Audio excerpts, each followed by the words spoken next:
Hello guys, welcome back on फोमा educational lab. ये जो वीडियो है इसके अंदर हम लोग हीट कैपेसिटी के बारे में बात करेंगे। ऊष्माधारिता, स्पेसिफिक हीट, विशिष्ट ऊष्मा, ये सारी चीज़ें क्या होती है, छोटी छोटी डेफिनेशंस हैं जिनको एक साथ क्वेश्चंस में पूछा जाता है कि हीट कैपेसिटी क्या होता है, मोलर हीट कैपेसिटी क्या होता है, मोलर ऊष्माधारिता क्या होता है, या CV, CP, lattice heat capacity क्या होता है, विशिष्ट ऊष्मा वगैरह जालक के लिए ये सारी चीज़ें पूछी जाती है। तो हम लोग वेरी बेसिक से स्टार्ट करते हैं। सबसे पहला जो डेफिनेशन है वो ऊष्माधारिता का है। ऊष्माधारिता, जिसको बोलते हैं हीट कैपेसिटी। हीट कैपेसिटी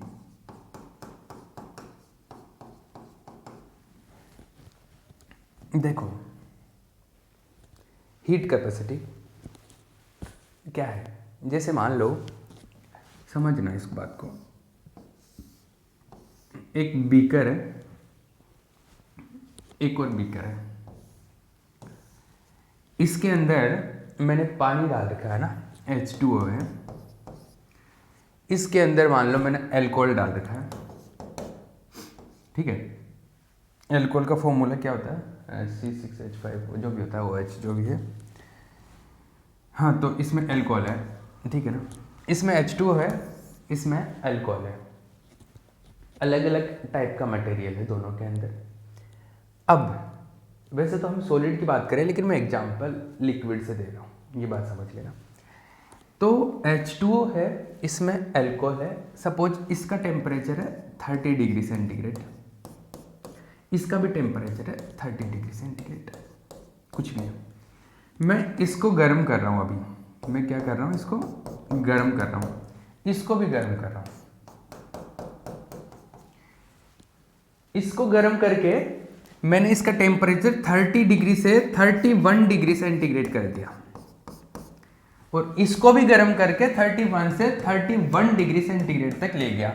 मतलब मैंने 1 डिग्री का टेम्परेचर चेंज कर दिया, एकांक ताप में परिवर्तन कर दिया। एकांक ताप में मतलब यूनिट टेम्परेचर चेंज कर दिया मैंने। अब क्या इसका 1 डिग्री टेम्परेचर चेंज करने में जितनी हीट का रिक्वायरमेंट हुआ, सपोज इसका 1 डिग्री चेंज करने में हीट का जो रिक्वायरमेंट हुआ, मतलब मैंने यहां से जो हीट दी वो है सपोज 5 जूल। क्या इसमें भी 5 जूल है क्या? इसका भी 1 डिग्री टेम्परेचर चेंज करने में 5 जूल ही की जरूरत पड़ी है क्या?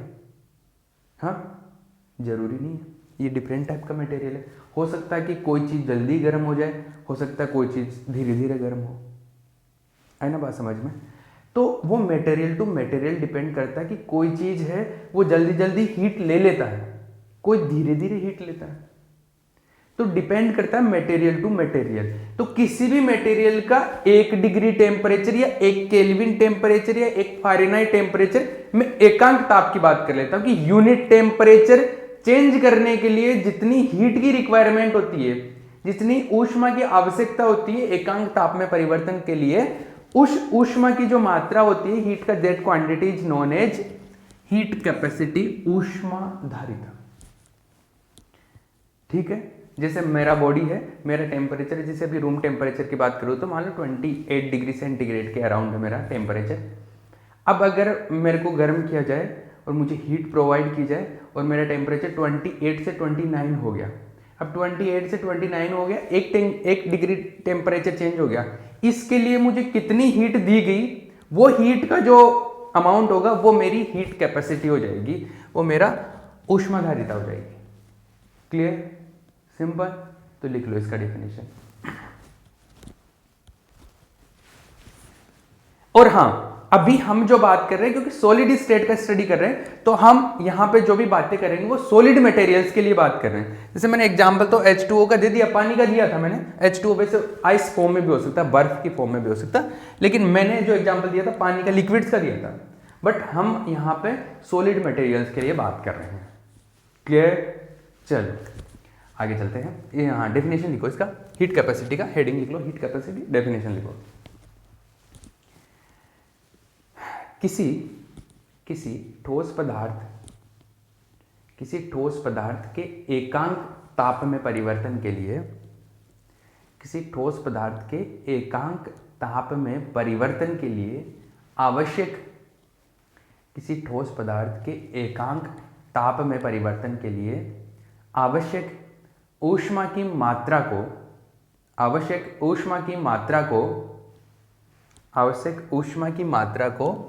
ऊष्माधारिता कहते हैं। आवश्यक ऊष्मा की मात्रा को ऊष्माधारिता कहते हैं। क्लियर? आवश्यक ऊष्मा की मात्रा को ऊष्माधारिता कहते हैं। इंग्लिश में लिख लो, the required amount of heat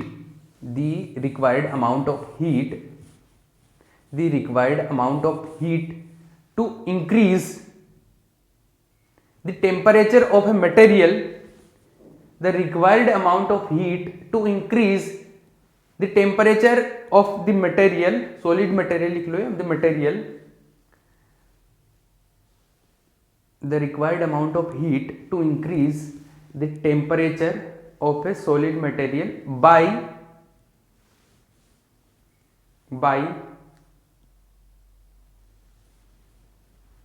1 degree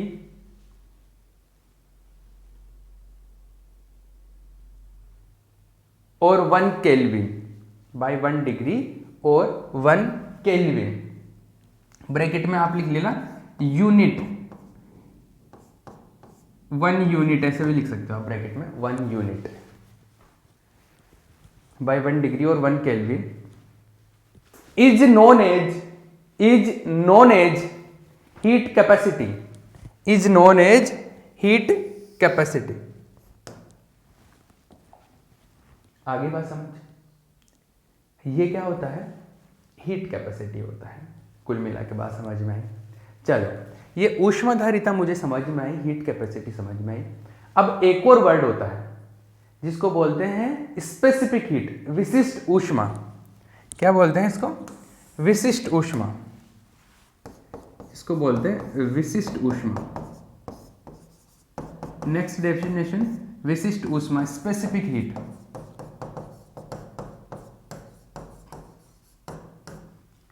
देखो, उसको जनरली कैपिटल सी से रिप्रेजेंट करते हैं, इसको स्मॉल सी से रिप्रेजेंट करते हैं ना, सी। हीट कैपेसिटी तो वो था, ये स्पेसिफिक हीट। इसका क्या मीनिंग है समझना, पहले समझा देता हूं, फिर लिखेंगे हम लोग।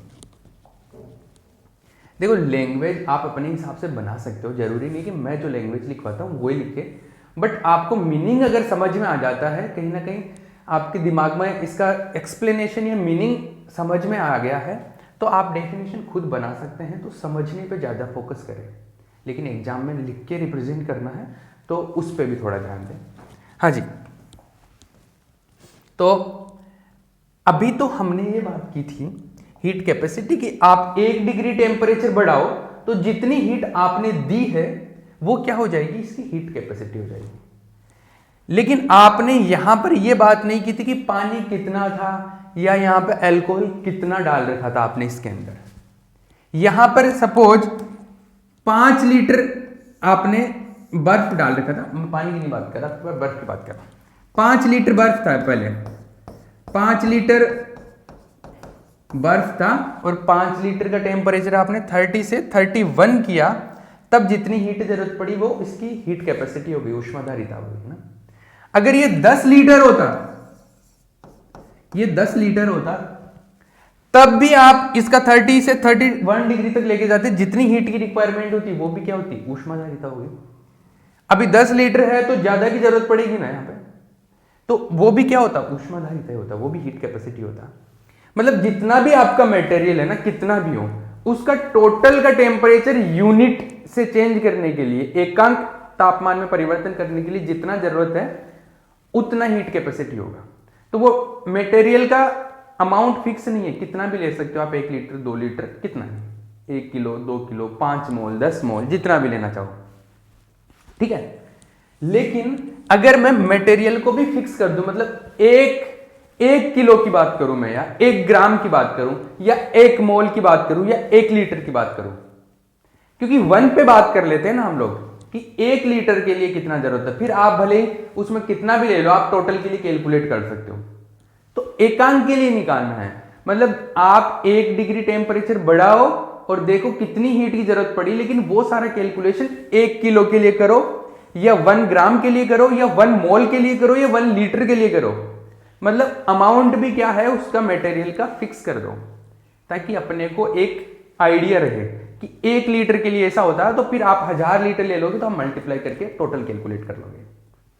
ठीक है, तो अगर जब 1 मोल के लिए या 1 ग्राम के लिए, मतलब यूनिट अमाउंट के लिए बात करते हैं, एकांक के लिए बात करते हैं, एकांक मात्रा के लिए बात करते हैं, तो हम उसको क्या बोलते हैं, स्पेसिफिक हीट बोलते हैं, मतलब विशिष्ट ऊष्मा। ठीक है, तो इसका डेफिनेशन लिखो, विशिष्ट ऊष्मा का हीट के स्पेसिफिक हीट का।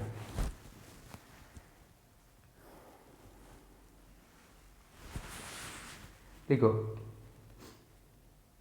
पदार्थ की एकांक मात्रा, पदार्थ की एकांक मात्रा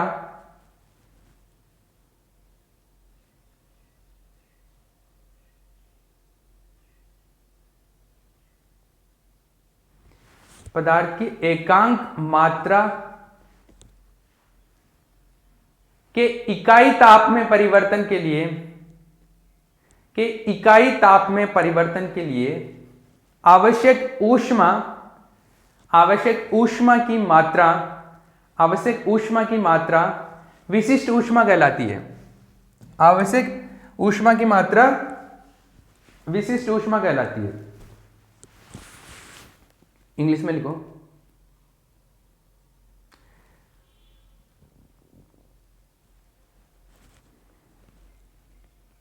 the required amount of heat, the required amount of heat to change, the required amount of heat to change the temperature of a material, the required amount of heat to change the temperature of a unit amount material, unit amount of material, unit amount of material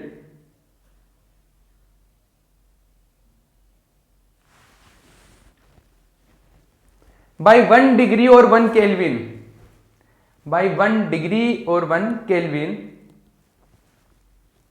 is called specific heat, is called specific heat, is called specific heat।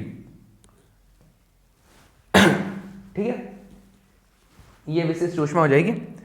अब देखो, हाँ, ये definition होगी ना कि 1 ग्राम का, अगर अब 1 ग्राम का अगर हम लोग स्पेसिफिक हीट कैलकुलेट करते हैं तो वो उसको ग्राम स्पेसिफिक हीट बोलते हैं। 1 ग्राम के लिए ग्राम स्पेसिफिक हीट हो जाएगा, ग्राम विशिष्ट ऊष्मा। 1 मोल के लिए बात करते हैं तो मोलर स्पेसिफिक हीट हो जाता है, मोल विशिष्ट ऊष्मा या मोलर विशिष्ट ऊष्मा। ठीक है ना, तो पहली चीज तो ये करते हैं हम लोग ऊष्मागतिकी के प्रथम नियम से, ऊष्मागतिकी के प्रथम फॉर्मूला निकाल रहा हूं मैं, प्रथम नियम से, by first law of thermodynamics, by first law of thermodynamics क्या होता है, D Q is equal to D U plus,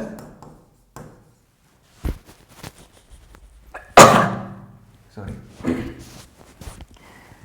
D Q equal to क्या होता है, D U plus D W होता है ना, ये होता है। चलो, तो डी क्यू ये है ना, अब मुझे तो ये, चलो एक इक्वेशन नंबर 1 कर दो इसको, ये पता है। ठीक है, अब अगर मैं बात करूं, ये तो डी क्यू का आ गया, मुझे स्पेसिफिक हीट की बात करें, अब हीट कैपेसिटी का मैं फॉर्मूला लिखता हूं, ऊष्माधारिता, heat capacity,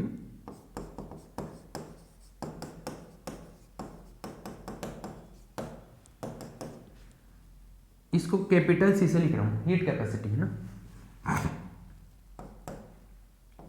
D Q by D T, कि मान लो मैंने 5 डिग्री टेम्परेचर चेंज किया, 5 डिग्री, और मैंने हीट ली उसमें से 10 जूल, तो ये तो हो गया 10 जूल डी क्यू, और ये 5 डिग्री हो गया डी टी, तो मुझे 1 डिग्री चेंज करने के लिए कितना चाहिए, 1 डिग्री चेंज करने के लिए 10/5 आ जाएगा।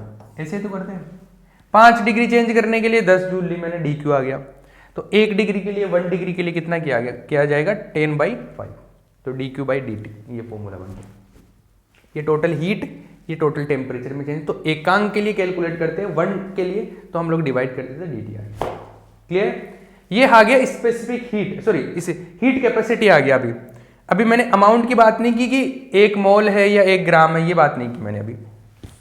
ठीक है, ये हो गया। और इसका क्या हो जाएगा, जैसे जूल पर केल्विन ले लो या जूल पर डिग्री सेंटीग्रेड हो जाएगा। इसका तो जूल हो जाएगा, इसका डिग्री सेंटीग्रेड। अभी मैंने 1 ग्राम या 1 मोल की बात नहीं की है, तो ये 1 ग्राम या मोल की मतलब पदार्थ की मात्रा की बात नहीं की, अमाउंट की बात नहीं की, तो इसका मतलब है कि ऊष्माधारिता है, हीट कैपेसिटी है। जब अमाउंट की बात करूंगा तो स्पेसिफिक हीट हो जाएगा, वो विशिष्ट ऊष्मा हो जाएगा। अभी ये हुआ। ये डी क्यू का वैल्यू हम लोग यहाँ पे रख भी सकते हैं, D U plus D W, पर उससे अभी कोई कॉन्क्लूजन नहीं निकलने वाला, तो हम इसको यहाँ पे छोड़ देते हैं। ठीक है, ऐसा आ गया। अब मैं ऊष्माधारिता हो गया, हीट कैपेसिटी की बात कर रहा हूँ। Heat capacity, heat capacity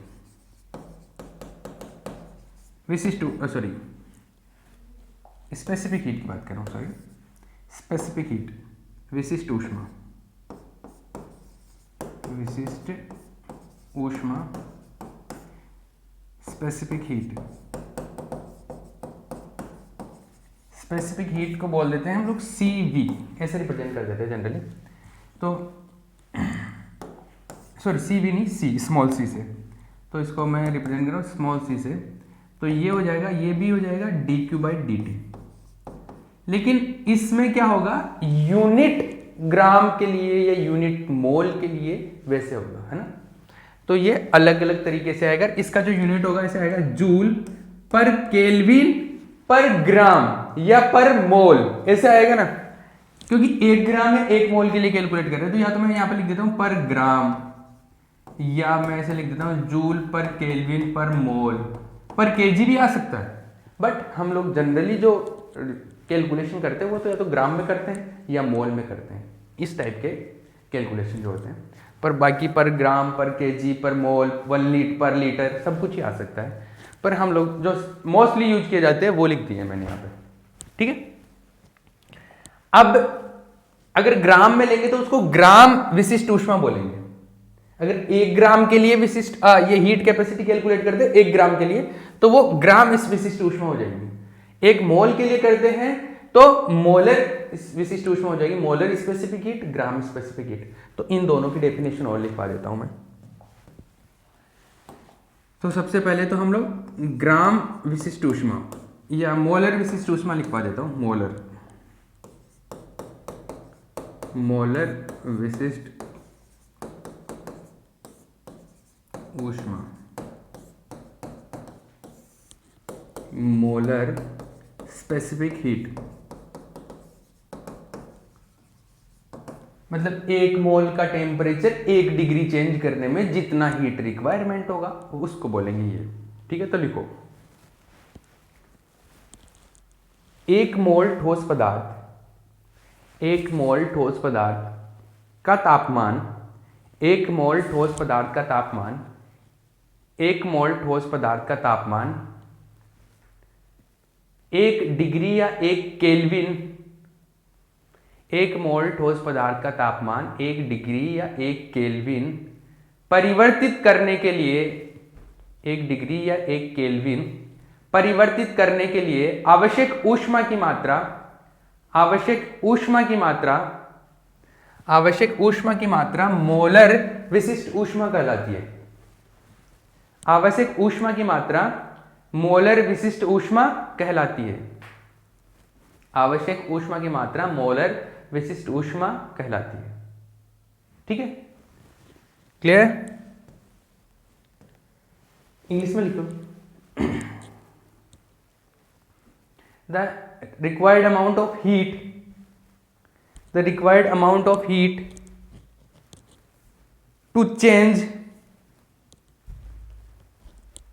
the temperature of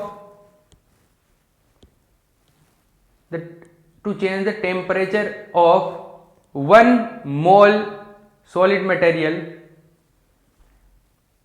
to change the temperature of 1 mole solid material by 1 degree or 1 Kelvin.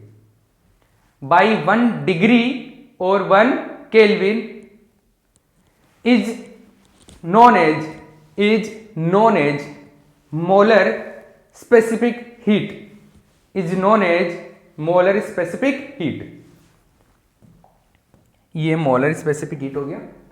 तो ये जो आएगा C वो आ जाएगा dQ बाई dt, है ना, और इसका जूल पर केल्विन में लो तो केल्विन ले लो, या डिग्री में लो तो डिग्री में, मैं केल्विन में ले लेता हूँ जनरली, जूल पर केल्विन पर मोल, ऐसा आ जाएगा। ठीक है ना, क्लियर है। तो जैसे मान लो आपके पास में कोई मटेरियल है, ये 5 ग्राम है, सॉरी 5 मोल है इसके, है ना, और 5 मोल मटेरियल आपके पास में, और 5 मोल का टेम्परेचर आपने 30 डिग्री से 38 डिग्री कर दिया, मतलब 8 डिग्री का टेम्परेचर आपने चेंज कर दिया। ये केल्विन में लो तो 8 केल्विन का चेंज कर दिया, डिग्री में लो तो डिग्री में ले सकते हो, जैसे भी। तो मैंने जैसे डिग्री में लिया तो आपने 30 से 38 डिग्री 8 केल्विन चेंज कर दिया, कितना, 5 मोल का। और हीट कितनी दी, मान लो आपने 90 जूल हीट दे दी इसको ना, ठीक है। तो आपको अगर स्पेसिफिक हीट चाहिए, मोलर स्पेसिफिक हीट, तो 90 जूल, ये आ गया dQ आपका, dt टेम्परेचर में चेंज कितना हुआ, 8 डिग्री का, और मटेरियल कितना था, 5 मोल था, है ना। तो अगर आप dQ में 90 में 8 से डिवाइड करोगे, 90 बाई 8 है, तो आपका ये क्या मिला, हीट कैपेसिटी, ऊष्माधारिता मिला। लेकिन आप 1 मोल के लिए कैलकुलेट करना चाहते हो, 1 मोल के लिए, तो आपको 5 से डिवाइड और करना पड़ेगा इसको, 1/5, तो पर मोल आ जाएगा। इतना डिटेल में बात नहीं करते हैं आपके लेवल पे, जेएम या एमएससी एंट्रेंस के जो एग्जाम्स होते हैं उनमें इनमें डिटेल में बात करते हैं, लेकिन अभी इतना ही काफ़ी है, ठीक है। ये तो मैंने समझाने के लिए बताया कि किस तरीके से ये पर मोल के लिए डिवाइड होगा, ये सबको पता है, ठीक है। ये हो गया, ये 1 मोल के लिए हो गया, मोलर स्पेसिफिक हीट हो गया, मोलर स्पेसिफिक हीट है, ठीक है। दूसरी चीज, ग्राम स्पेसिफिक हीट भी कैलकुलेट कर सकते हैं हम लोग, ग्राम। अगर 1 मोल की जगह 1 ग्राम अमाउंट लेते तो उसको ग्राम स्पेसिफिक हीट बोलते हैं, ग्राम विशिष्ट ऊष्मा, ग्राम। तो ये हेडिंग लिख लो अभी, ग्राम स्पेसिफिक हीट। आपने जो लास्ट डेफिनेशन लिखी है ना मोलर वाली, उसी में जहां पर भी 1 मोल लिखा है ना, उसकी जगह पे आपको 1 ग्राम लिखना है, सारी डेफिनेशन हो जाएगी। और जहां पे मोलर लिखा है वहां पे ग्राम लिख लेना, ठीक है ना। तो पॉज करके वो डेफिनेशन लिख लो, मैं दोबारा नहीं लिखवाऊंगा। तो ग्राम विशिष्ट ऊष्मा आ जाएगा आपका, पॉज करके वो डेफिनेशन लिख लो। वहां पे जहां पे 1 मोल लिखा है वहां पे 1 ग्राम लिख लो, कि 1 ग्राम का टेम्परेचर 1 केल्विन या 1 डिग्री से चेंज करने के लिए जितना हीट चाहिए वो क्या हो जाएगा, ग्राम स्पेसिफिक हीट। तो आप लिख लेना, अभी पॉज करके, मैं लिखवाऊंगा नहीं, इसको ऐसे लिख सकते हैं हम लोग, dQ बाई dt, इसका जो आएगा जूल पर केल्विन पर ग्राम, या फिर आप डिग्री में लिखना तो जूल पर डिग्री सेंटीग्रेड और बाई ग्राम, ये इसका क्या हो जाएगा, यूनिट हो जाएगा, मात्रक हो जाएगा, ठीक है ना, क्लियर है। वैसे यहां पर 1/m मास से भी डिवाइड करते हैं, द्रव्यमान से डिवाइड करते हैं, लेकिन इतना हम लोग डिटेल में लिखेंगे नहीं उसको, ठीक है ना, क्लियर है। इतना डिटेल में है नहीं, वैसे यहाँ तो आना तो चाहिए, क्योंकि मास से भी डिवाइड करें तो मास भी, जैसे यहाँ पे मोल आना चाहिए, मास आना चाहिए, जो भी आएगा वो आना चाहिए, लेकिन हम लोग लिखते नहीं है उसको। अभी फिलहाल के लिए आप यही चल के इतना ही चला है, ठीक है। आगे बात करते हैं, आगे चले। हाँ जी, देखो ये स्पेसिफिक हीट आ गया आपके पास में, ये ग्राम मान लो या मोलर मान लो, जो भी है, जनरली मोलर में बात कर लेते हैं या ग्राम में, किसी में भी बात कर लो, लेकिन दोनों ही है अपने पास में। अब इसके अंदर भी हम लोग ऐसे बात करते हैं, एक कंडीशन बात कर लेता हूं, नियत आयतन पर विशिष्ट ऊष्मा उसको CV से लिखते हैं, CV। V मतलब वॉल्यूम, वॉल्यूम कांस्टेंट है मतलब आयतन नियत है। Specific heat at constant volume, constant volume CV है। और CV जो आएगा वो क्या आएगा, देखो dQ/dt था अपने पास में, कांस्टेंट वॉल्यूम की बात कर रहा हूँ। और जब वॉल्यूम ही कांस्टेंट है तो देखो इक्वेशन 1 से इसको इक्वेशन 2 कर लो, बाय इक्वेशन 1 and 2। तो dQ का जो वैल्यू होता है वो होता है du प्लस dW/dt v, ठीक है ना। ये अब देखो वॉल्यूम कांस्टेंट है तो dW जो होता है वो pdV होता है, और वॉल्यूम कांस्टेंट है, आयतन नियत है, तो dV क्या हो जाएगा, 0 हो जाएगा। अरे dV क्या होता है, चेंज इन वॉल्यूम, आयतन में परिवर्तन। तो वॉल्यूम ही कांस्टेंट है तो आयतन में परिवर्तन नहीं होगा, वॉल्यूम में change in volume will be 0। तो dV 0 हो जाएगा तो ये dW 0 हो जाएगा, dW 0 हो जाएगा तो CV क्या आएगा, CV जो मिलेगा आपको मिलेगा dW 0 तो du बचा, du/dt ये मिल गया। This is the value of CV, ठीक है। ये मिला अपने को, CV का वैल्यू मिल गया। ये मतलब नियत आयतन पर कैलकुलेट कर ली हमने स्पेसिफिक हीट। नियत आयतन पर मोलर स्पेसिफिक हीट भी हो सकता है, ये ग्राम स्पेसिफिक हीट भी हर कंडीशन में कैलकुलेट कर सकते हैं। तो ये नियत आयतन पे कर लिया हमने। कांस्टेंट वॉल्यूम पे, मैं कांस्टेंट प्रेशर पे भी कैलकुलेट करते हैं। CV एक CP होता है, एक CV होता है, याद हो तो थोड़ा बहुत। एक ये तो CV है, एक CP, वो नियत दाब पे हो जाएगा। कांस्टेंट प्रेशर पे तो सेकंड नियत दाब पर विशिष्ट ऊष्मा, नियत दाब पर विशिष्ट ऊष्मा, specific heat at constant pressure. Constant pressure आएगा तो इसको बोल देते हैं CP, क्या बोल देते हैं, CP। और ये आ गया dQ/dt, ठीक है, क्लियर है। लेकिन इसका क्या, हम लोग इसमें कोई भी टर्म जीरो नहीं होगा, क्योंकि जब प्रेशर कांस्टेंट होता तो ना तो du 0 होता ना dW 0 होता। तो ये जो जैसा है वैसा का वैसा ही लिख देते कांस्टेंट प्रेशर पे, ये इतना ही लिख देते, क्योंकि ये फॉर्मूला सिंप्लीफाई नहीं हो सकता। तो इसको ऐसा लिख देते, इसको ऐसा लिख देते, ये CP है, ये CV है।